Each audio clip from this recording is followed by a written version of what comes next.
Hola, bienvenidos al canal. Mi nombre es Alejandro Santana y el día de hoy vamos a resolver el ejercicio 27.17 del libro de Tippens, Física, Conceptos y Aplicaciones. Dice así: ¿qué longitud de un cable de cobre, entre paréntesis nos da la resistividad del cobre, con un diámetro de 1.2 milímetros se necesita para construir una resistencia de 20 ohms a una temperatura de 20 grados Celsius? Y también nos preguntan qué longitud de un cable de nicromo se necesita, y también nos dan la resistividad del nicromo. Entonces, a pesar de que son dos preguntas, viene siendo el mismo ejercicio, simplemente vamos a cambiar la resistividad dependiendo del material con el que estemos trabajando. Y bueno, ¿qué viene siendo este concepto de resistividad? Bueno, en los ejercicios anteriores ya hablamos sobre conceptos eléctricos como voltaje, como corriente eléctrica, potencia y resistencia. Y en este ejercicio vamos a incluir un nuevo concepto que viene siendo el de la resistividad. ¿Cuál viene siendo la diferencia entre resistencia y resistividad?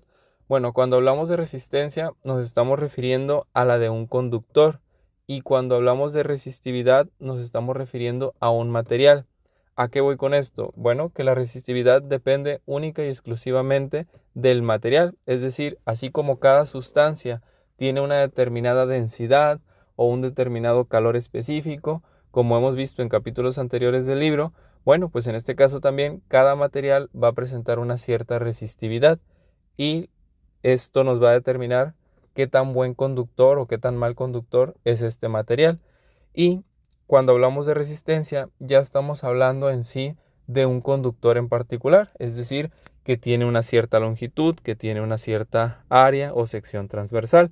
No va a tener la misma resistencia un conductor más corto que uno más largo, y viceversa, o un conductor más grueso que uno más corto. Entonces, ¿cuál va a ser la relación que hay entre estos conceptos? En este caso, la relación sería la siguiente: la resistencia va a ser igual a la resistividad del material multiplicado por la longitud del conductor y dividido entre el área del conductor. Vemos aquí que la resistencia, se hace más grande conforme la resistividad y la longitud se hacen más grandes. Es decir, un material entre más resistividad tenga, pues entonces más resistencia va a presentar. Lo mismo, si un conductor es más largo, más resistencia va a presentar. ¿Por qué? Porque hay un camino más largo que el flujo de electrones, o sea, la corriente eléctrica, tiene que atravesar. Y por último, vemos que tenemos también el concepto de área, y en este caso es al revés. Si tenemos un área más grande, entonces la resistencia va a ser menor. ¿Por qué? Porque al haber más espacio por donde pueda circular la corriente, esto permite mejor el flujo de electrones y por lo tanto hay menos oposición a este flujo. Y de manera contraria, si el área es más pequeña, pues entonces la resistencia será más grande porque hay menos espacio por donde pueda circular la corriente eléctrica. Entonces aquí simplemente habrá que encontrar el valor de longitud que nos está pidiendo para cada uno de estos valores. Entonces, primero que nada vamos a despejar la L para tener la ecuación o la fórmula que nos permita calcular la longitud. Entonces vemos que A está dividiendo. ¿Cómo pasaría al otro lado? Pasaría multiplicando. Entonces nos queda A por R es igual a resistividad por longitud. Y finalmente, ¿qué más le estorba a la longitud? Sería la resistividad, que está multiplicando, pasaría dividiendo. Por lo tanto, nos quedaría A por R dividido entre resistividad es igual a L. Y si queremos escribir esto de la manera tradicional, es decir, donde la variable que está despejada se encuentra a la izquierda, pues nos quedaría de la siguiente manera. Esta será la fórmula que nos permita calcular la longitud de esos conductores. Entonces ahora habrá que sustituir los valores, pero aquí algo importante. En este caso no nos están dando el área del conductor, nos están diciendo únicamente el diámetro. Bueno, entonces habrá que calcular esa área con ese determinado diámetro, perdón. Y entonces vamos a utilizar la fórmula de área es igual a pi por diámetro al cuadrado sobre 4. En este caso, para no utilizar el radio. Entonces aquí nos quedaría... bueno, otra cosa. Vemos que el diámetro nos lo están dando en milímetros. Entonces la unidad con la que tenemos que trabajar son los metros. Esto porque la resistividad nos lo están dando en metros. Aquí vemos que dice ohm metro. Entonces, si queremos que las unidades se cancelen y el valor final de la L nos quede también en metros, entonces va a ser importante que el diámetro lo manejemos también en metros en lugar de milímetros. Entonces, para pasar 1.2 milímetros a metros, simplemente hay que dividir entre 1000. ¿Esto por qué? Porque 1 metro equivale a 1000 milímetros. Pero no tenemos 1000 milímetros, tenemos 1.2. Entonces, ¿cuánto equivale esto a metros? Sería 1.2 por 1 dividido entre 1000. Esto nos va a dar 0.0012, que serían metros. Ok, entonces ya que tenemos el diámetro en metros, ahora sí podemos utilizar la fórmula del área para calcular esta área. Entonces sería pi por 0.0012 metros al cuadrado dividido entre 4.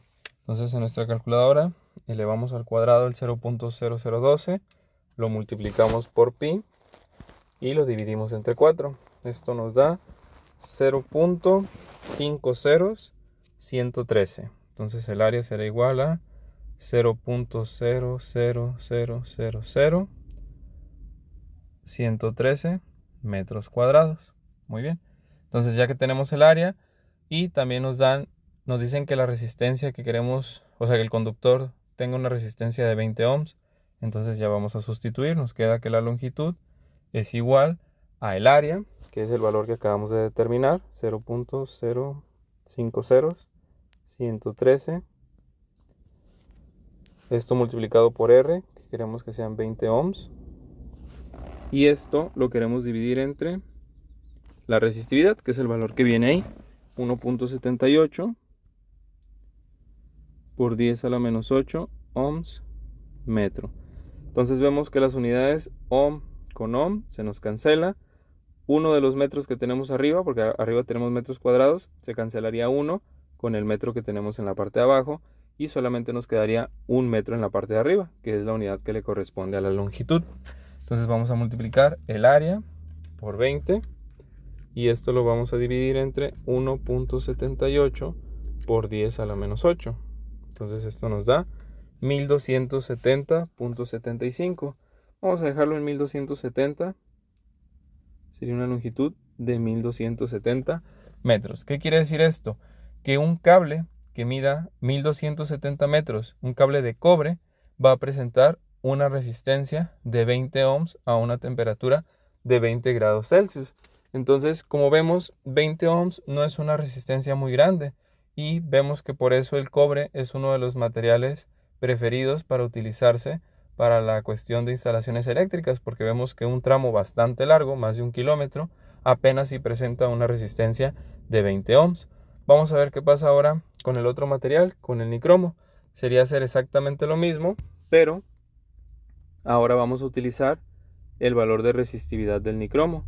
Entonces estos valores son exactamente los mismos, pero vamos a dividir ahora entre 100 por 10 a la menos 8 ohms metro.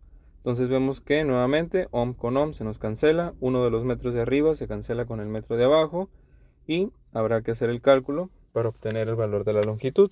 Sería entonces 0.00050113 por 20 entre 100 por 10 a la menos 8. Esto nos da igual a 22.6. Entonces vemos que hay una diferencia bastante grande. Para que un cable de nicromo presente una resistencia de 20 ohms, necesitaría medir, y con estas dimensiones de ese diámetro y esa área, necesitaría ser un conductor de 22.6 metros. Entonces vemos que es una cantidad bastante grande y que es por eso que se prefiere utilizar el cobre a otros materiales, porque aparte el cobre pues no es tan caro como el oro o la plata, que también son buenos conductores. Bueno, con eso tendríamos resuelto el ejercicio 27.17. Espero que te haya sido útil y si es así, te invito a que te suscribas para que no te pierdas el contenido de esta serie.